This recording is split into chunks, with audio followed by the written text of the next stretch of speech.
बेदार की डाली छेलो बैठी ओला पांच जेड़ को ठंडो पानी पे ओला ही मेरा बुरा सा ही मेरा गुरा हम पहाड़ ओला चल पहाड़ जोला।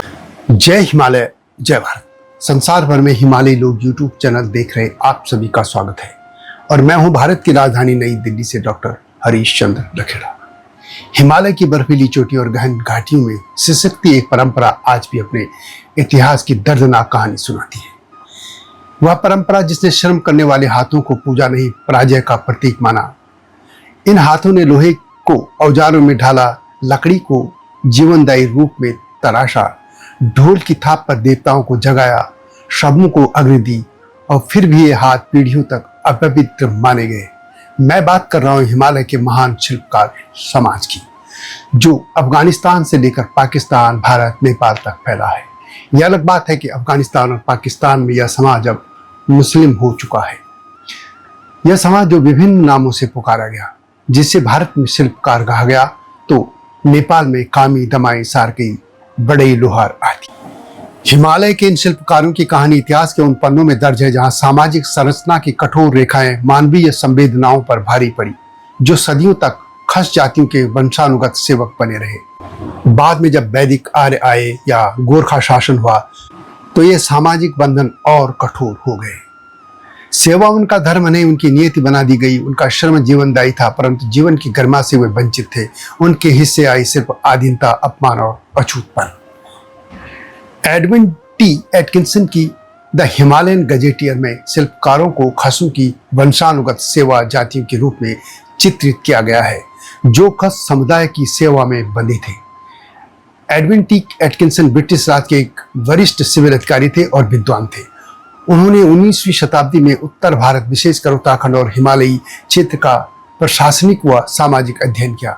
उनकी प्रसिद्ध रचना द हिमालयन गजेटियर 1881 और 1886 तक 3 भागों में प्रकाशित एक विशाल ग्रंथ है, जिसमें उन्होंने कुमाऊं, गढ़वाल और हिमाचल क्षेत्र की जनजातियों, जातियों, इतिहास, भूगोल और संस्कृति का गहन अध्ययन किया। यह ग्रंथ आज भी हिमालयी समाज के अध्ययन के लिए एक अत्यंत महत्वपूर्ण और प्रामाणिक स्रोत माना जाता है। और उत्तराखंड के जितने भी इतिहासकार हैं, उन्होंने एटकिंसन की ही इस आधार बात को आगे बढ़ाया, जिसमें उन्होंने कहा था कि शिल्पकार खसों की वंशानुगत सेवा जातियां हैं। यह बात जो मैं कह रहा हूं, यह ठोस तथ्यों के आधार पर कह रहा हूं। तो आज मैं उसी इतिहास की बात कर रहा हूं। तो इस बार उस भूले हुए इतिहास की ओर मैं लौट रहा हूं, जहां मेहनत का समाज के नाम तो बदलते चले गए, लेकिन पीड़ा नहीं बदली। हालांकि आजादी के बाद अब बहुत कुछ बदल गया है, परंतु अब भी बहुत कुछ बदलने की आवश्यकता है।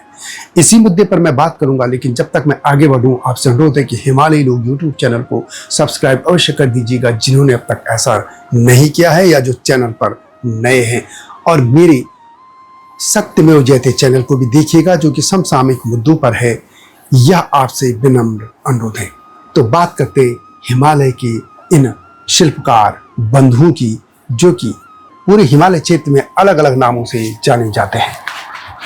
प्रोफेसर डी शर्मा की पुस्तक हिमालय के खस के अनुसार खस लगभग 1000 ईसा पूर्व के आसपास मध्य एशिया से हिमालय आए। हिमालय के प्रथमवासी कोल, भील, मुंड और संवर वंशी, जिन्हें कोलिया वंशी कहा जाता है, वे थे। तथा किरात और नाग भी इस क्षेत्र की प्राचीन जनजातियां थी। खसों ने इन सभी स्थानीय जनजातियों को पराजित कर अस्थायी सामंती शासन स्थापित किया। डी शर्मा और प्रसिद्ध इतिहासकार डॉक्टर शिव प्रसाद डबराल चारण तथा पंडित पदीदत्त पांडे तथा संतन सिंह नेगी के अनुसार मध्य एशिया से आए खसों ने वहां की प्राचीन जनजातियों को हराकर हिमालय में प्रभुत्व स्थापित किया। इन पराजित जनजातियों को सामंती व्यवस्था में खसों का सेवक बनाया गया, जो कारीगरी और श्रम प्रदान करते थे। वैसे खस भी आर्यों के ही वंशज थे। आज के शिल्पकार तब खसों की सामंती व्यवस्था में उनकी कारीगरी और श्रम के लिए बाध्य हुए। लकड़ी, धातु और चमड़े के हस्तशिल्प से लेकर धार्मिक अनुष्ठानों में संगीत तक शिल्पकारों ने खसों की सामाजिक धार्मिक व्यवस्था को संबल दिया। कुली बेगार जैसी प्रथाएं उनकी निर्भरता और शोषण का प्रतीक थी। यह दास्तापूर्ण गुलामी नहीं, बल्कि एक मार्मिक सामाजिक बंधन थी। जहां शिल्पकारों का श्रम खसों के संरक्षण से बंधा था। उनकी कहानी हिमालय की कठोर चट्टानों से दृढ़ परंतु सामाजिक हाशिए पर धकेल दी गई थी। एडविन टी एटकिंसन ने 19वीं सदी में जो रचना की थी या जो इतिहास लिखा था हिमालय को लेकर, द हिमालयन गजेटियर, उसमें हालांकि शिल्पकारों के लिए जो शब्द है उसका मैं प्रयोग नहीं कर रहा हूं, या मैं शिल्पकार शब्द ही प्रयोग करूंगा। वे कहते हैं कि हिमालयी शिल्पकार और कारीगर जातियां मैदानों के दलित के समान नहीं थी। ये खस लोगों के वंशानुगत सेवक हैं और उनके गांव की सामाजिक धार्मिक संरचना का हिस्सा हैं। इससे साफ है कि हिमालय के शिल्पकार मैदानों के आज के दलित समुदाय से भिन्न हैं। वे खस जाति के अधीन वंशानुगत सेवा कार्य करते थे। वंशानुगत सेवक, इस शब्द से साफ है कि इन जातियों का पेशा जन्मना था, अर्थात पीढ़ी दर पीढ़ी वे केवल सेवा कार्य करते थे। गांव की सामाजिक और धार्मिक संरचना में उनका कार्य ढोल बजाना, औजार बनाना, श्रद्धा करना, चमड़ा गाड़ना आदि होता था, परंतु सामाजिक स्थिति में वे हमेशा खसों के अधीन रहते थे। एटकिंसन ने उन्हें पूर्ण गुलाम स्लेव नहीं कहा, लेकिन स्लेवी कार्ड्स कहकर यह स्पष्ट किया कि वे स्वतंत्र नहीं थे। उनकी सेवा न ऐच्छिक थी न समानता पर आधारित, वह एक अनिवार्य सामाजिक रूप से बाध्य भूमिका थी। एटकिंसन उन्हें खसों की वंशानुगत सेवा जातियां मानते हैं। यही लोग आज के शिल्पकार, जिनका इतिहास सामाजिक हाशिए और संघर्ष की कहानी कहता है। वैदिक आर्य जो खसों के बाद हिमालय आए ने वर्ण व्यवस्था को मजबूत किया। शिल्पकारों को शूद्र वर्ग में रखा गया। एटकिंसन के अनुसार शिल्पकार खसों के वंशानुगत सेवा जातियां थे, न कि वैदिक कार्यों के। उत्तराखंड के इंसाइक्लोपीडिया और प्रसिद्ध इतिहासकार डॉक्टर शिव प्रसाद डबराल चारण अपनी पुस्तक कुलिंद जनपद का प्राचीन इतिहास भाग 1 में एटकिंसन की पुस्तक का हवाला देते हैं। यहाँ पर मैं उस शब्द का प्रयोग नहीं करूंगा जो लिखा गया था, क्योंकि वह शब्द प्रतिबंधित है, इसलिए मैं शिल्पकार शब्द का प्रयोग करूंगा। डॉक्टर डबराल लिखते हैं कि एटकिंसन के अनुसार हिमालय की ढालों पर बसी शिल्पकार जनजाति मैदान की में बसी इस नाम की जनजाति से भिन्न है। उनके अनुसार हिमालय की शिल्पकार जनजाति खस जनजाति की वंश परंपरागत दास जनजाति है। अफगानिस्तान, कश्मीर, जम्मू, हिमाचल प्रदेश, उत्तराखंड एवं नेपाल में जहां जहां कहीं खस जनजाति बसी है, वहां उसकी इस सेवक जनजाति के 2-4 परिवार अवश्य बसे मिल जाते हैं। अब यह भी बता देता हूं कि खस कौन थे। डॉक्टर शिव प्रसाद डबराल चारण और प्रोफेसर डी शर्मा के अनुसार खस मध्य एशिया से आए एक आर्यन समूह के लोग थे जो वैदिक कार्यों से थोड़े से भिन्न थे, लेकिन उन्हीं के सहोदर थे। डबराल उन्हें हेरेटिकल आर्यंस या नॉन वैदिक आर्यंस कहते हैं। इन खसों ने जब हिमालय की पहाड़ियों में प्रवेश किया, यानी उत्तराखंड, हिमाचल, नेपाल के पहाड़ी क्षेत्रों में, तो वहां पहले से बसे हुए कोल, किरात, नाग आदि जनजातियों पर विजय प्राप्त की। इस सामाजिक राजनीतिक विजय के बाद खसों ने एक सामंती संरचना स्थापित की, जिसमें स्थानीय पराजित समुदायों को श्रमिक, कारीगर और सेवा जातियों के रूप में संगठित किया गया। यही समुदाय आगे चलकर शिल्पकार या नेपाल में कामी, दमाइश, लोहार आदि कहलाए। डॉक्टर डबराल की उत्तराखंड का इतिहास, प्राग ऐतिहासिक उत्तराखंड, कुमाऊं का इतिहास और उत्तरांचल हिमाचल का प्राचीन इतिहास जैसी कृतियों में विस्तार से वर्णन मिलता है कि खसों की सामाजिक व्यवस्था पिरामिड नुमा थी। शीर्ष पर खस ब्राह्मण और राजपूत, मध्य में कृषक और सबसे नीचे वंशानुगत सेवा जातियां थी। शिल्पकार खसों के घर में बैठ नहीं सकते थे, उनके जल को नहीं छू सकते थे और न ही उनके साथ भोजन में सम्मिलित हो सकते थे। यह स्थिति भारत की अस्पृश्यता परंपरा का हिमालयी रूप थी। इसी तरह प्रोफेसर डी शर्मा अपनी पुस्तक हिमालय के खस में लिखते हैं कि खसों ने जब हिमालय प्रवेश किया तब उन्होंने 2 वर्ग बनाए, एक विजेता खस और दूसरा सेवक वर्ग। यह सेवक वर्ग वही था जो स्थानीय कोलिया, किरात या नाग समुदायों से बना था। यही वर्ग बाद में शिल्पकार जातियों में विभाजित हुआ। शर्मा इसे सामंती अधीनता मानते हैं, न कि गुलामी। वह कहते हैं कि यह परंपरा ऐसी थी जिसमें जातियां अपने सेवा भूमिकाओं को बदल नहीं सकती थी।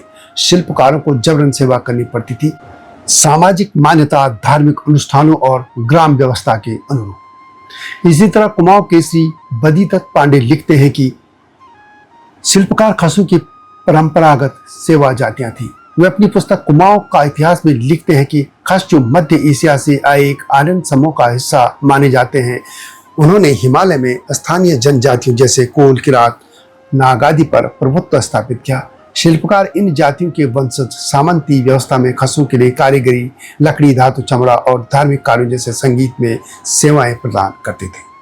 बद्रीदत्त पांडे का दृष्टिकोण एटकिंसन से मेल खाता है, जो शिल्पकारों को खसों के वंशानुगत सेवक मानते हैं। यह दास्ता पूर्ण गुलामी से भिन्न थी, बल्कि सामाजिक आर्थिक निर्भरता थी, जैसा कि कुली बेगार प्रथा में दिखता है। पांडे ने स्पष्ट रूप से शिल्पकारों को खसों का सेवक माना है।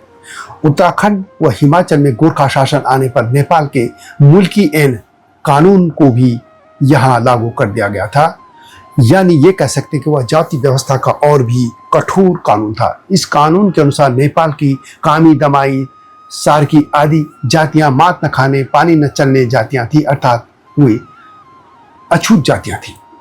कुमाऊं और गढ़वाल में यही व्यवस्था थोप दी गई थी। यह बात उल्लेखनीय है कि नेपाल की गोरखा सेना में कामी और सार्की सैनिक तो बन सकते थे, लेकिन सामाजिक रूप से वे समानता का अधिकार नहीं रखते थे। इस प्रकार सेवा और अपमान साथ साथ चलते थे, और इसी तरह यह व्यवस्था उत्तराखंड में भी यहाँ के जो आज के शिल्पकार हैं उन पर भी थोप दी गई थी। यानी ये जो जाति व्यवस्था का सबसे कठोर रूप आया था वह गोरखा शासन में उत्तराखंड में आया था। हालांकि वैदिक कार्य यहाँ पहले से आ चुके थे, और हिंदू समाज में जो भी गड़बड़ियां हैं वह सब यहाँ पहुंच चुकी थी। हिमालय के अन्य क्षेत्रों में भी यही प्रवृत्ति रही है। जो क्षेत्र अफगानिस्तान या पाकिस्तान में है, वहाँ के यही शिल्पकार जातियां अब मुस्लिम धर्म में कन्वर्ट हो चुके हैं, लेकिन उनका इतिहास भी इसी तरह का था। लेकिन यदि हम हिमाचल की बात करें तो हिमाचल के कन्नौर में कनौरा समुदाय में भी इसी तरह के सेवक समाज रहा है। कश्मीर में भी इसी तरह की जातियां झेलम के किनारे बसी हैं। लद्दाख, गिलगित, हुंजा, चित्राल, मस्तून, कोहिस्तान और यस्सन में भी ये जातियां अब मुस्लिम या बौद्ध या अन्य धर्म में जा चुकी हैं, लेकिन उनका सेवा धारा का स्वरूप समान रहा। इस तरह हम देखते हैं कि हिमालय समाज की जातीय संरचना केवल धार्मिक या सांस्कृतिक परंपराओं की देन नहीं है, बल्कि यह एक सुव्यवस्थित सामाजिक राजनीतिक व्यवस्था का परिणाम थी, जिसे खस शासक वर्ग और शिल्पकार उनकी वंशानुगत सेवा जातियां थी। Atkinson, doctor Dabral, D Sharma, Badridatt Pande, संतनसन नेगी जैसे बहुत से इतिहासकार हैं जिनका शोध इस बात की पुष्टि करते हैं कि हिमालयी शिल्पकारों को खसों के वंशानुगत सेवक के रूप में समझना एक ऐसा ऐतिहासिक सत्य है जिसे लंबे समय तक उपेक्षित किया गया। यह बात भी सामने आती है कि खसों ने जब हिमालयी क्षेत्र में प्रवेश किया तो उन्होंने वहाँ की स्थानीय जनजातियों को परास्त करके उन्हें दो वर्गों में विभाजित किया, विजेता और सेवक। विजेता खस थे और सेवक वे जातियां। सेवक जातियों की भूमिका न केवल खसों की सेवा बाध्यकारी और पीढ़ीगत थी, जो सामाजिक, धार्मिक और कानूनी मान्यता से बंधी थी। वैदिक आर्य और फिर गोरखा शासन आने पर यह बंधन और कठोर होते चले गए। वैसे यह स्थिति पूर्ण गुलामी की नहीं थी, पर सांस्कृतिक दास्ता अवश्य थी, जिसमें व्यक्ति के श्रम, प्रतिष्ठा और जीवन की दिशा पर समुदाय का अपना कोई अधिकार नहीं था। वे स्वतंत्र होकर भी सामाजिक दृष्टि से पराधीन थे। यह वीडियो कैसे लगी कमेंट में अवश्य लिखें। जल्दी आऊंगा इस तरीके की स्टोरीज के साथ, गाथाओं के साथ। तब तक जय हिमालय, जय भारत। हिमालय पे पेड़ हो तो गीत गाएंगी नदियाँ, गीत गाएंगी नदियाँ। पेड़ों पे चिड़िया है तो गीत गाएंगी नदियाँ। पेड़ों पे चिड़िया है तो गीत गाएंगी नदियाँ। माँ की लोरी जैसे होते हैं नदियों के गीत।